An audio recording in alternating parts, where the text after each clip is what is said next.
You know, it's interesting. The book is really about how you and Ed blended your two families, each of you having lost a spouse to death prior.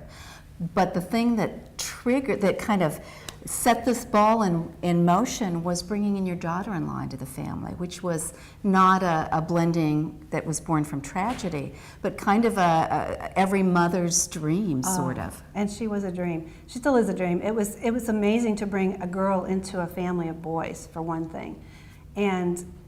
But you had to learn that they have other holidays and other activities that require them to be at their families, which took your son away. And so we had to learn all over again how to blend. Yeah.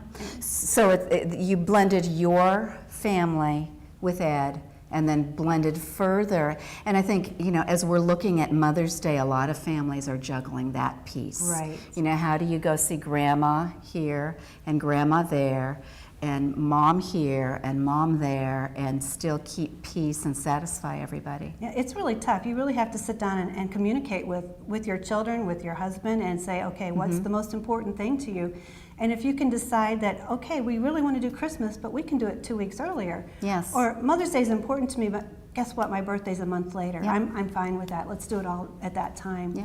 That seems to work really well for us. Yeah, and those were pieces as we laid out the book, the chapters in the book. We really took an intentional look at communication piece, the holiday piece, the how you accommodate two households into one. You know, just the Right. practical part of it, Right. which you were in the middle of when that phone call came. Yes, it was. I believe I can't remember what else was going on that day, but there was a lot going on. Yeah.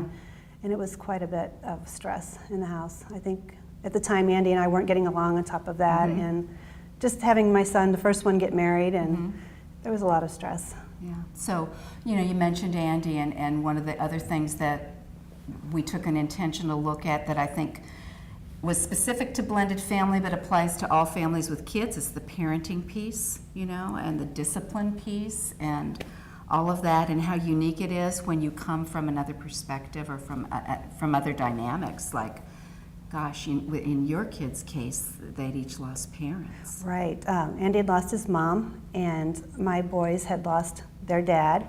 But just to be clear, they are all my boys. Absolutely. This must be stated. If you take a child into your house, even if it's only 2 days a week, they're your child. Please don't think they're not. And their grandparents are their grandparents. So don't let them out either.